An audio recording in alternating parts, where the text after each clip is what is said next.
the Go Gopher Podcast with Mike Grimm, episode number 135. I am Mike Grimm, voice of the Golden Gophers, and welcome back to the podcast. This week, we're talking Golden Gopher volleyball with second-year head coach Keegan Cook. He's making his third appearance on the Go Gopher Podcast. We're always thrilled to hear from the thoughtful and talented Gopher head coach. His team has a scrimmage this Saturday at home against Iowa State. It's free and open to the public at Maturi Pavilion. It starts Saturday at 3 o'clock. The regular season then begins when the 18th-rated Gophers take on number 5 Stanford in Milwaukee on Sunday, September 1st. That match starts at 2. It's once again a tough schedule. We'll talk about that and much more with head coach Keegan Cook on episode number 135. Our Go Gopher Podcast is presented by alumni-owned Sunbelt Business Advisors and True North Mergers and Acquisitions. If you're a business founder planning to exit your business, start by contacting Sunbelt Business Advisors and True North Mergers and Acquisitions. Sunbelt serves more businesses up to $5 million in revenue than anyone, and True North M&A serves companies with revenues up to $150 million. Get it confidential, no cost, no obligation business valuation started today. Make the most of your life's work. Visit sunbeltminnesota.com or tnma.com today. Affinity Plus Federal Credit Union is also a big sponsor of the Go Gopher Podcast. We thank them for that. Life math is complicated, and Affinity Plus Federal Credit Union makes it easier with a local financial expert available to help in person or virtually. Go to affinityplus.org/Go Gophers for more info. Longtime Gopher sports supporter Cub is back to sponsor the Go Gopher Podcast.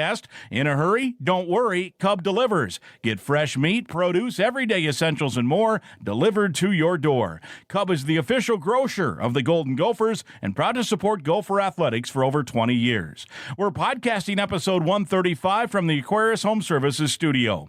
We invite you to subscribe to the Go Gopher Podcast. It's free to do so. You can go back and listen to previous Go Gopher podcasts as well. Last week, for example, we heard from University of Minnesota Senior Associate Athletic Director Mike Grimm, who gave us all the info we need to know about tickets, promotions, and more. Go back and have a listen. This week, we're chatting Golden Gopher volleyball with head coach Keegan Cook, who joins me next. I'm Clay Geary, walk-on turned scholarship wide receiver for Gopher football. And I'm Ben Utek, U of M alumni, Super Bowl champion, and Tony Dungy Uncommon Award winner. We understand championship culture, which is why we're part of the True North family of companies. True North invests in only elite teams, like the champion team at Sunbelt Business Advisors, Minnesota's largest seller of companies. To learn more about True North and our diverse family of independently owned companies, visit TrueNorthEquityPartners.com. How much can you save when you shop Cub? Let's just say you might need a bigger cart. We've lowered prices so you save more. On Essential every day, it's easy to see the savings. Across the aisles, from pantry products to frozen foods to delicious dairy and more. Your family will love it, guaranteed, or your money back. Shop Cub and save today. My Cub, my way. See store for details. It's episode 135. We are talking volleyball. Head coach Keegan Cook is with us here in our Bierman Building studio, and good to see you again. Good to be back on campus here for a minute. Yeah, well, you are on the show here for the third time on this Go Gopher podcast. We looked it up. You were on a year ago this week to preview last year, your first year as Gopher head coach. And I'm going to ask you kind of how personally that all went, aside from, on-court things, because when you think about moving and new house and new neighbors and all that stuff, we'll get into that in a minute. But I am curious, more immediate, how is fall camp going? It's a different looking team, so I'm sure there are different things happening this year than when we talked a year ago. So generally, how is the fall camp situation for you guys right now? Yeah, just, I don't know, the best. Is that an appropriate description? There's this strange mix of comfort and urgency is how I was thinking about it this morning, just really comfortable with who we're with and the work that we're doing. with a great degree of urgency. So a completely different feel from maybe a year ago. But that's where we are today. You know, I was thinking to myself walking over here, this is the most consecutive days I've been in Minneapolis probably in the last 6 months, and how good that feels to just be near our athletes, be near my family, and kind of have that structure and be close to the game. Because sometimes, as you know, coaching takes you everywhere but on the court at times. Yeah, no doubt. And particularly, I suppose, as you go through a year of first, so to speak. But again, in the here and now, you've got a scrimmage. As we talk, it's Wednesday afternoon. You've got a scrimmage against Iowa State, which technically doesn't count against the record, but it counts because you'll be evaluating your players, I suppose, and determining certain things and seeing certain things, learning certain things. Iowa State has always been a pretty quality program, so it's I assume, a high-level scrimmage situation Saturday. So what are you hoping to take from what you see on Saturday against the Cyclones? Yeah, don't tell our players it's an exhibition, that it doesn't count. It counts for them. This week we were talking about just the difference between practice and competition, telling the athletes we don't want to be good in the zoo and bad in the jungle. And I think Saturday represents our first time really going in the jungle together, and the PAV, and it'll have the right feel, and the fans will show up, and we get to see if what we've seen in practice is accurate to competition, because that's what matters. It's a free and open scrimmage, which is kind of cool. I know that it's still one of the harder tickets to get in general, Gopher volleyball at Maturi Pavilion. So for some folks who maybe have been locked out for various purposes, because one, there's season tickets take up quite a bit. This is an opportunity to come out and see. 2 o'clock, right, is the 3 o'clock. Sorry, 3 o'clock. 3 o'clock is the start of that. You might need to be there by 2 to make sure you get a seat. It could be that it's full, right? Depending on how it all goes. It's a high level opponent. So when you have some players maybe who for the first time will be playing in front of a crowd like that, that's got to be a help as well, right? Yeah.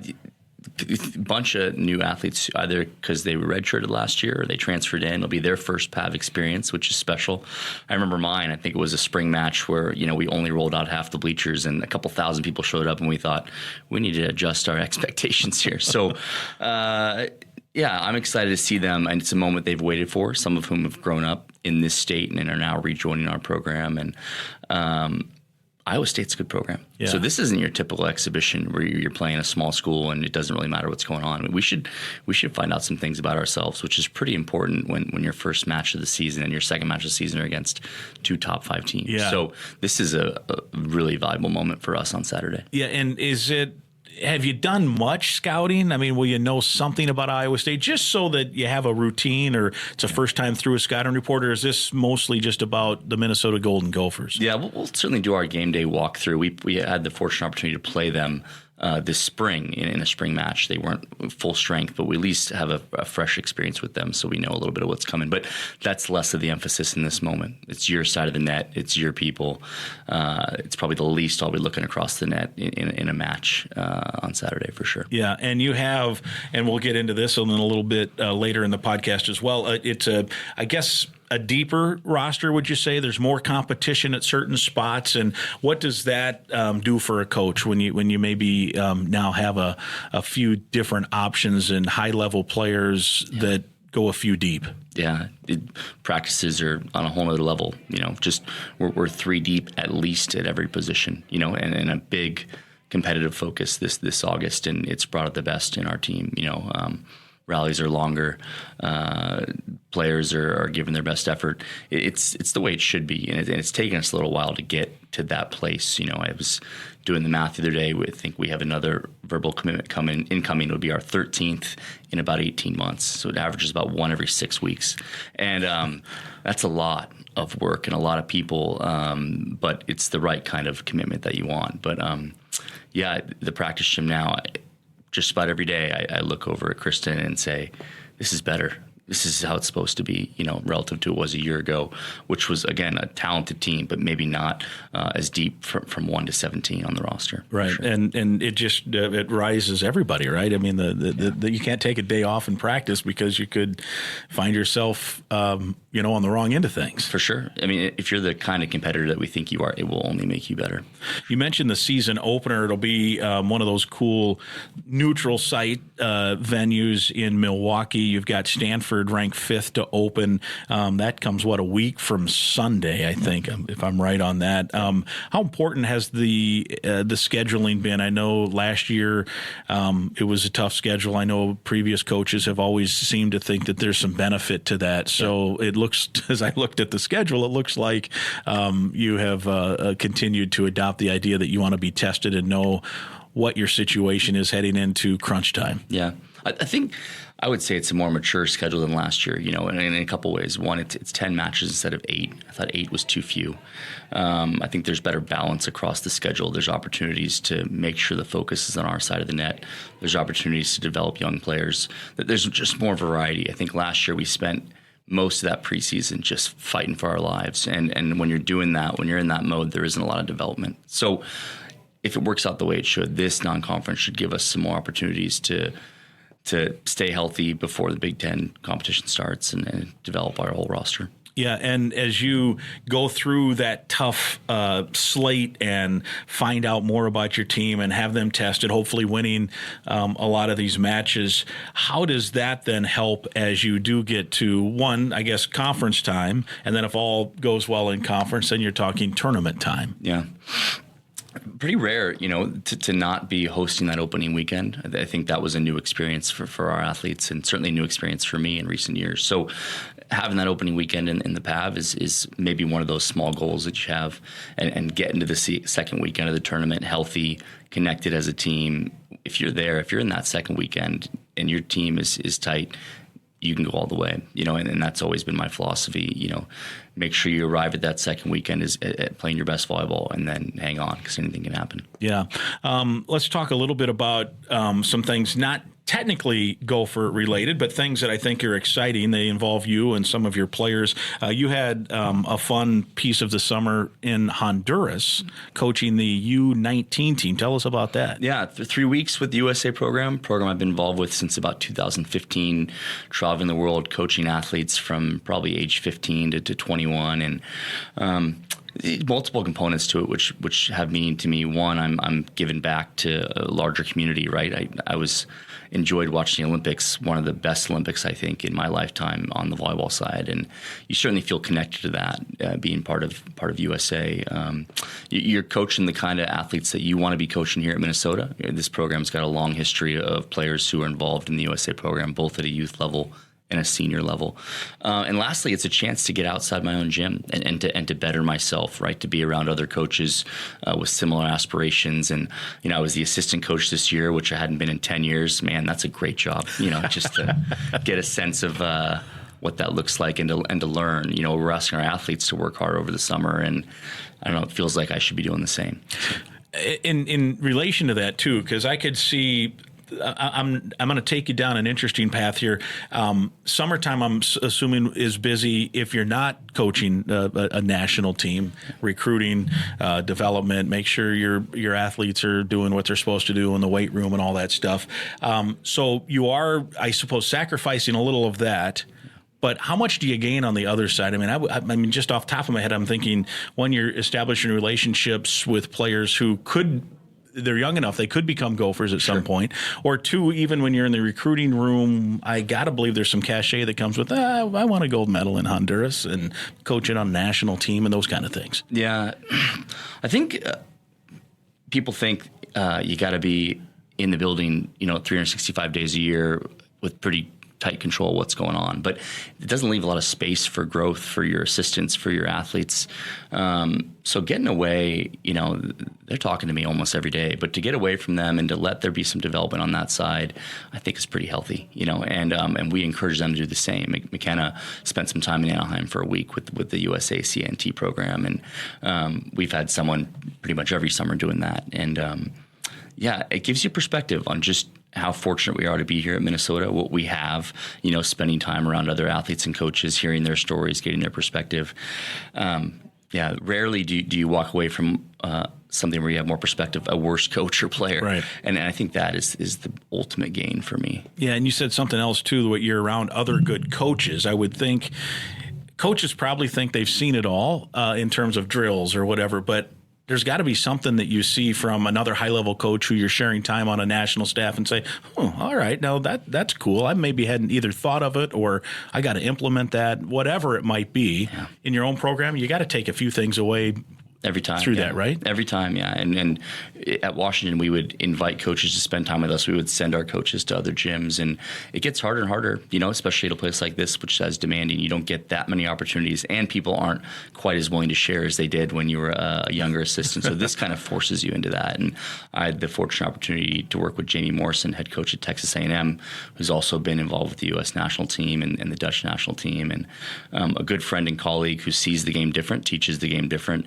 And I love it. Love spending that time and getting new ideas in it to our players' benefit for sure. Yeah, and I'm sure he's probably at Texas A&M saying, hey, there's a few things I like from Keegan that we might implement as well, right? I mean, it's a give and take there. Yeah, I would hope so. We'll see. Yeah, I would hope so. Hopefully not too much, but yeah. Yeah, you don't want to give all the trade secrets away, right? Yeah, no, he's the head coach. He had to put it out there, and I get to observe. But, it also, I think it helps, you get to observe a head coach in action, and you get to see your own behaviors, whether that's in games, in meetings, in presentations, and think, okay, this is what I might look like. And for sure, I think I've been better because of that. Yeah. I have coaching my son in youth baseball years ago now. Similar thing. I would, pretty intense guy, speak my mind on occasion, and I'd think it was totally normal. And then I'd watch the next game, would have no emotional stake at all, and I'd say, that third base coach is a lunatic. And then I'm thinking, I just did that. That's me. So you get, even from that, I'm not suggesting you're a lunatic on the sidelines. I was certainly at times an idiot in the third base coaching box, but at a much smaller level, I think it's a similar thing. You can see things and say, oh, yeah, all right. When you remove the bias or the emotion, you're just watching a game. You don't care who wins. I know you care who wins in the U.S. games, but you can even watch other coaches and say, for sure. For sure. Yeah, no, I had empathy for our fans as I was a fan of USA. These guys saw me pacing around the office and throwing my hands in the air, and man, thanks to all the fans here who are riding out with us, because I much more enjoy coaching than being a fan, if I'm being honest. You mentioned McKenna had some chance this summer too to play on a national team. Take us through what you think she gained from that and what the experience was with her. Yeah, she's been involved pretty much her entire career in different teams and different camps, and each experience is different. This one was a little less competition-based, a little more development-based. But again, she came back, and I think, she made some comments about, oh, wow, these coaches are using some of the same feedback, and they see some of the same parts of my game. And it's like, okay, I've got someone backing me up here, whether they know it or not. But it's all just about maturity and development and perspective. And she had quite a bit of success and did a nice job for them, and came back, I think, with some confidence. And that certainly showed up here as she came to training camp ready to go. You mentioned the Olympics. There was a few different Gopher connections. One was a former Gopher, Heidi Miyabi, who was on Team Japan. Were you able to follow her? And I know there's still some current players that I don't know if they crossed paths, but at least they were, relatively close in age that maybe were following her as well. For sure, yeah. We had Gophers all throughout Paris. The Swenson sisters were there. Their older sister, Sam's husband, of course, plays for Team Canada. Our athletic trainer, Ronnie, was there supporting Team Japan and Team Canada and Team USA. So there were Gophers roaming around Paris. I was not one of them, unfortunately, but I know that we were well represented over there. Yeah, kind of fun. And like you said, what an exciting both men's and women's field and finish, and how it all went. Yeah. It's a good time for volleyball. Every Olympic year, I think we're reminded of just what this sport's capable of, and it gets you a little extra jazz to get into it on your own terms. I want to ask you more about the 2024 Gopher team, but before we go there, I want to ask, I kind of hinted at it at the start, about year one for you, and I'm not talking about wins and losses and how the team unfolded and all that stuff, but more just you as a person. I was thinking about this. I was talking with EJ about it too, where your first time being a head coach, you took over a team on a campus you had spent time in with a roster that you were familiar with in a city that you lived in. Yeah. Right? I'm not saying anything's easy, but that transition maybe was easier than new city, whole new roster. Yeah. Develop a new coaching staff for the most part, driving even to work, just finding, the GPS and all that. So how was year one from that standpoint, when also you juxtapose it with you trying to, build a national title contending team? Yeah. all transitions are not the same. You know, I thought the first transition at Washington was incredibly difficult, you know, due to my youth and experience as a head coach. And again, just like this program, it was a national contending program. But what I had, which I didn't have here, was just personal relationships with the athletes. And we've worked feverishly to do that. You know, besides recruiting, probably recruiting and getting to know our athletes has been the two most important things that we've done. But time is time and trust is trust. It didn't take me long, but it takes the athletes a while. They're young people, and you know, it takes them a little while to really get on board and to trust. And that's probably the biggest difference between the two transitions. And I'm happy to say 18 months later that the group that we have, I'm extremely well connected to. We've had the experiences of a season. We've had the experience of 2 off seasons. We've had the experience of a foreign trip. And these are my people for sure now. We're not waiting for anyone else to arrive. Yeah. These are our guys. Yeah. And then too, from just the personal side, like, have you picked out favorite restaurants? You have babysitters that can come now that you're comfortable. You know, I mean, stuff that people don't think about, but when you move, it's a whole different deal there too. Yeah, certainly. I was talking to my wife this morning and asking her, you know, hey, maybe we'll move a little farther outside, get a little more space. And she said, you're crazy. So I'm exactly where I want to be right now. You know, great neighbors, great community, great commute.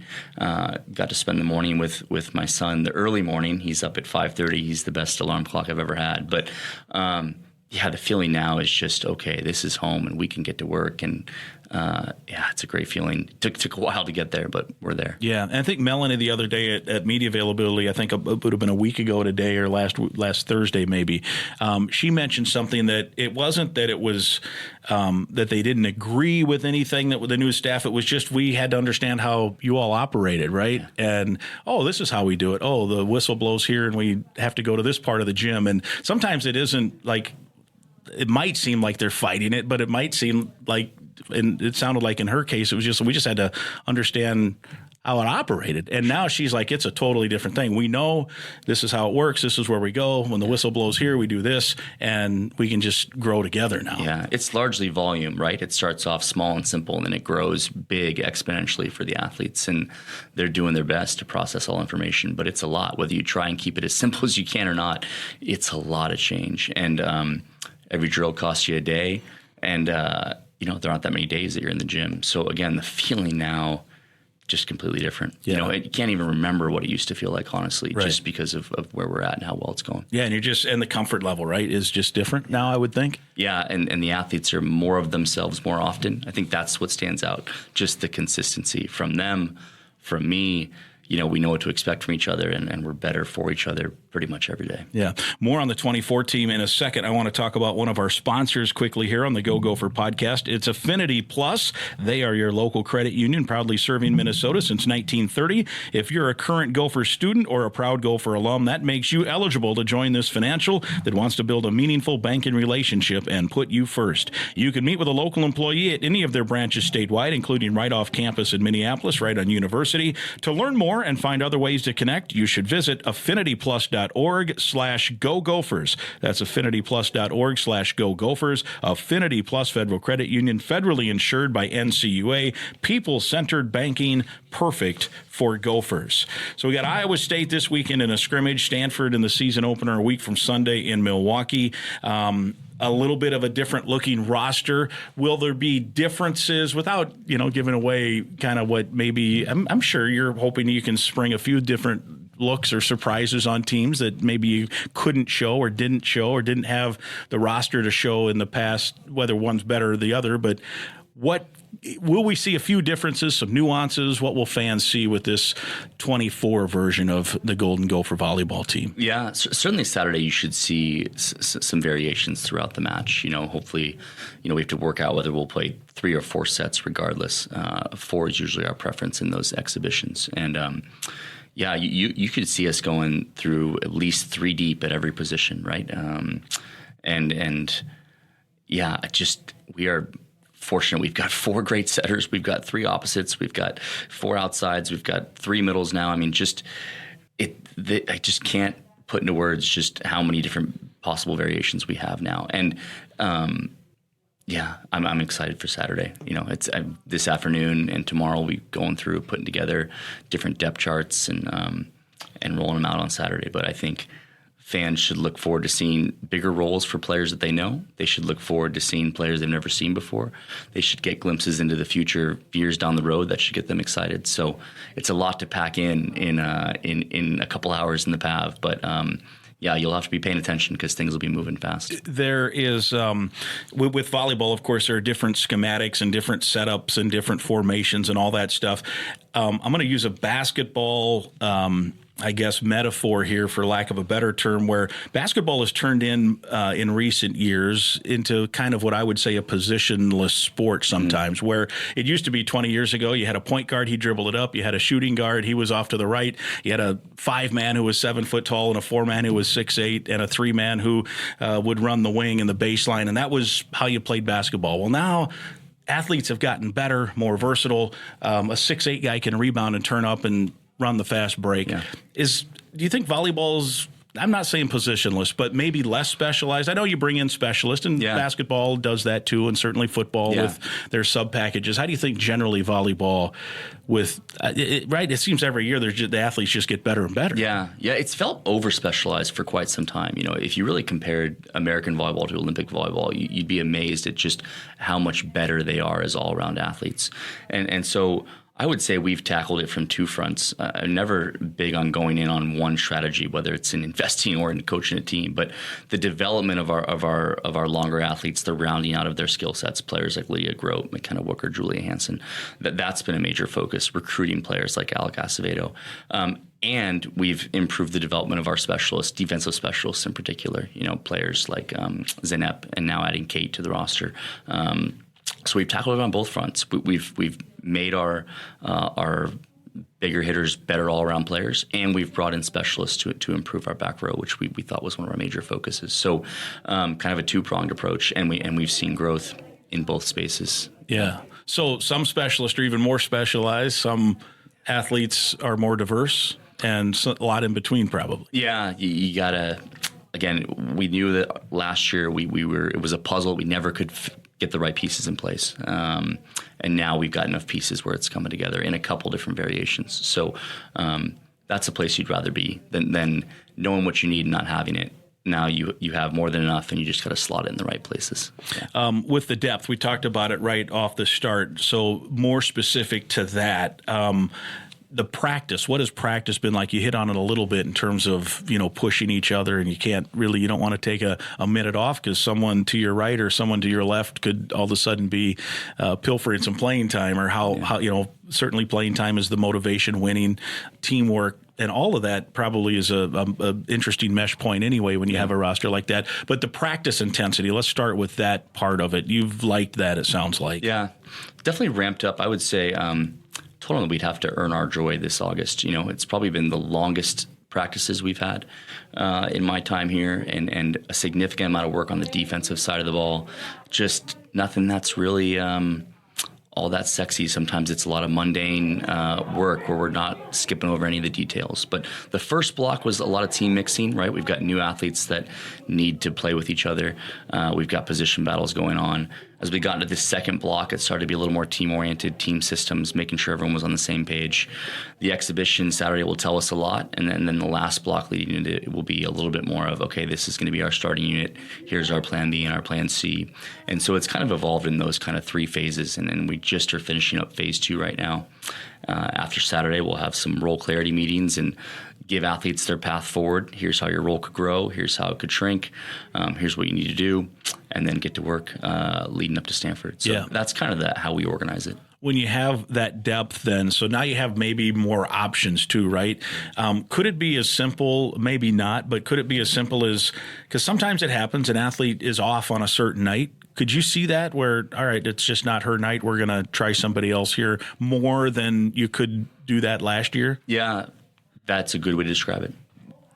There's a lot more confidence in going to the next person up than there was last year. And there's going to be a lot better coaching. I think one of the things that I wanted to do a great job of last year is letting the athletes that were here know that we're with you on good nights and bad nights, probably to a fault. There's some nights that we should have made changes. We had capable people, and I was probably slow to make those changes because I wanted the established group to know that we had their back, And yeah, I probably took that to a fault. So won't make that mistake again. Again, joining a new program is a challenge. The last thing you want is to have athletes transferring out. And so you try and coach in a way that you know that you're there for them through good or bad.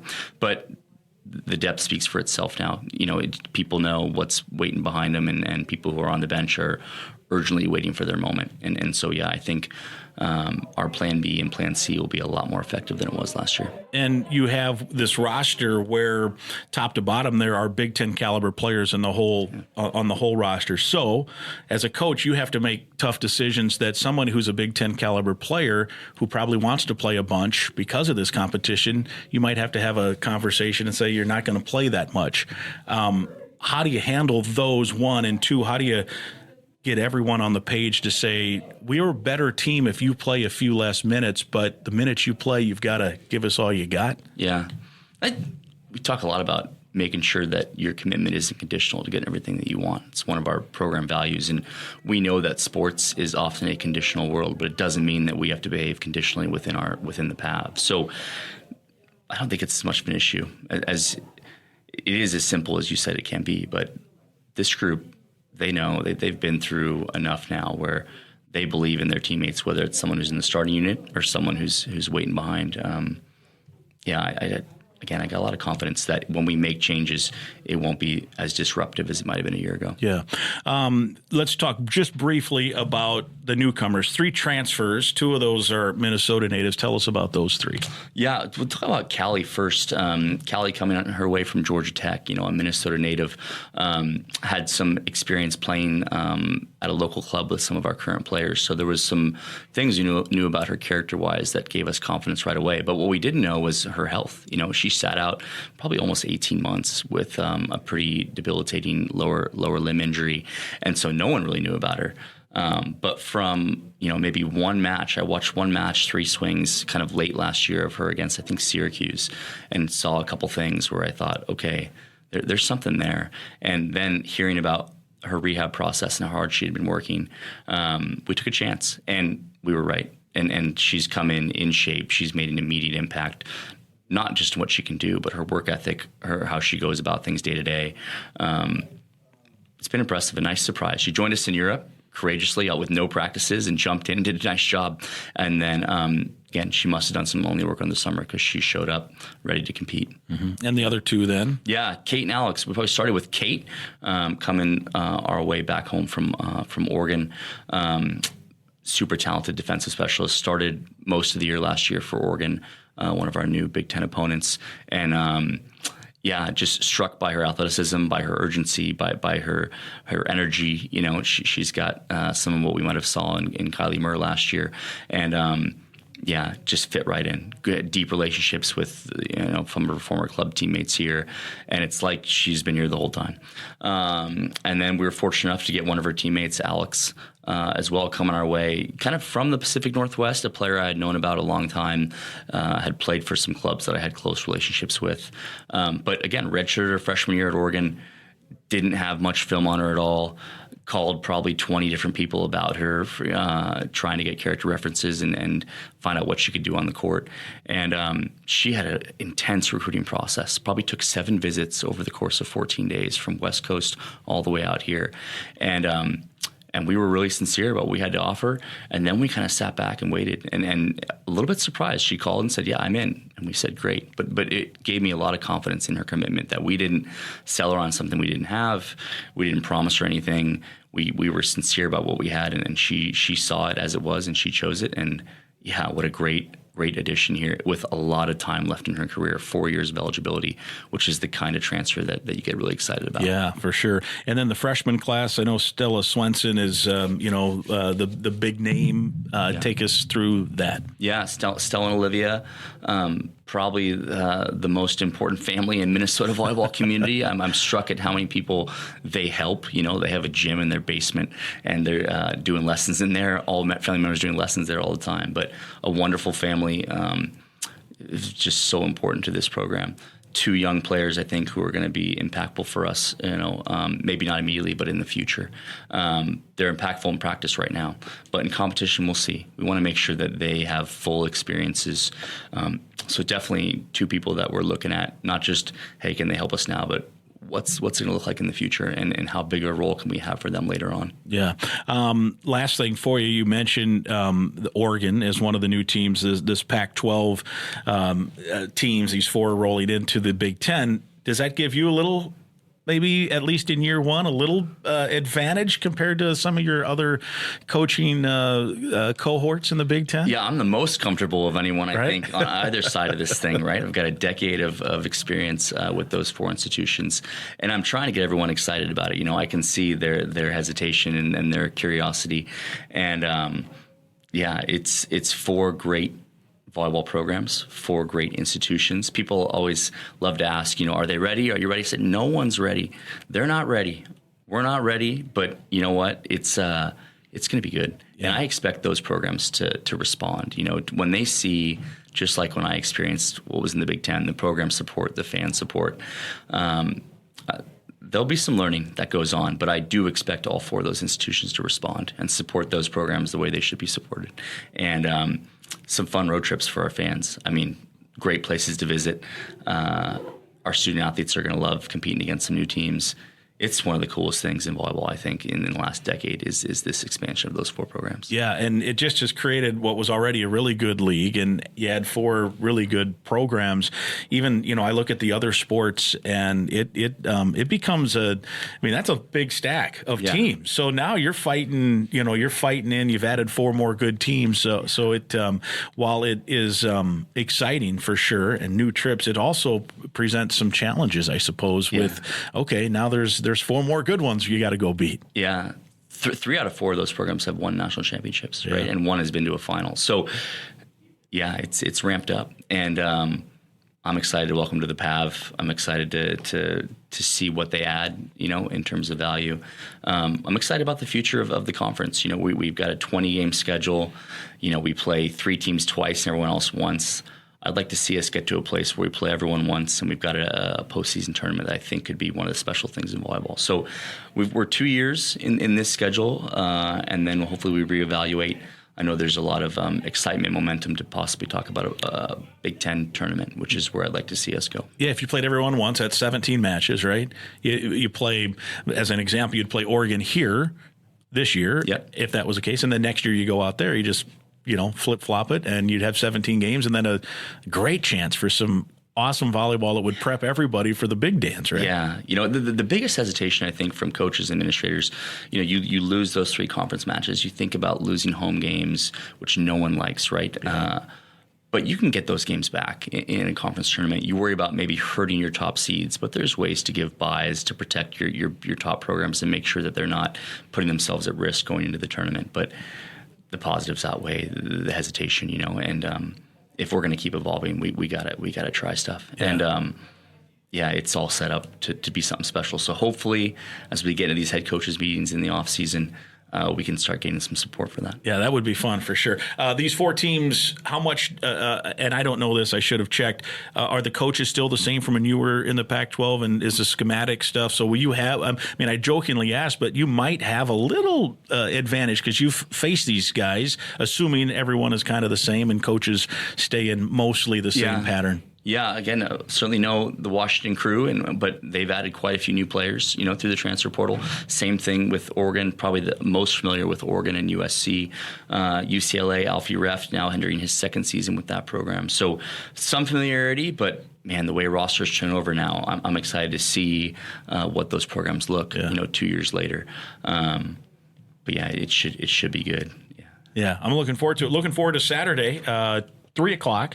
Pavilion, free, open to the public, Iowa State, Minnesota, great exhibition, and I know you're excited to see how the team and the players perform. Yeah, it's going to be the best. Yeah, I invite all the fans to come and see this group. I always love when people are away from the program and come back and see how much they've grown and see the way that they're playing right now. It should be something to get them excited for the season. Very good. Always great to see you. Thank you. Thanks so much. It's episode 135, Keegan Cook. My thanks to Gopher volleyball coach Keegan Cook, who's always so enjoyable to listen to and to catch up with. I hope you enjoyed the season preview as much as I enjoyed hosting it with the head coach. Episode number 135 is presented by Sunbelt Business Advisors and True North Mergers and Acquisitions. If you're buying or selling a business, visit sunbeltminnesota.com or tnma.com. We're also partnered with Affinity Plus Federal Credit Union, a locally member-owned full-service financial invested in you. You can learn more at affinityplus.org/Go Gophers. That's affinityplus.org/Go Gophers. They have an award-winning mobile app as well. And Cub Food is a proud sponsor of Gopher Athletics for over 20 years and proud to sponsor the Go Gopher Podcast with Mike Grimm. Cub, bigger savings on the items you love. Again, I'd invite you to listen to past podcasts, and right now, please click the subscribe button to the Go Gopher Podcast. It's free to subscribe and free to listen at any time. And please share the link to the podcast with others so they can subscribe and listen as well. And if you've enjoyed the podcast, please give us some positive feedback on your social media channels. We'll talk again next week.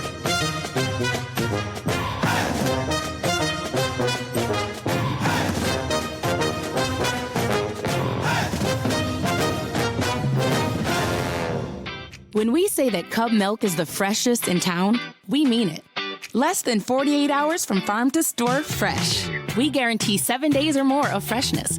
It all starts with local dairy farmers who take great care in making sure all the cows are happy and healthy. We support local farm families 365 days a year. And that makes our milk even more delicious. So you always get the freshest milk and the biggest smiles.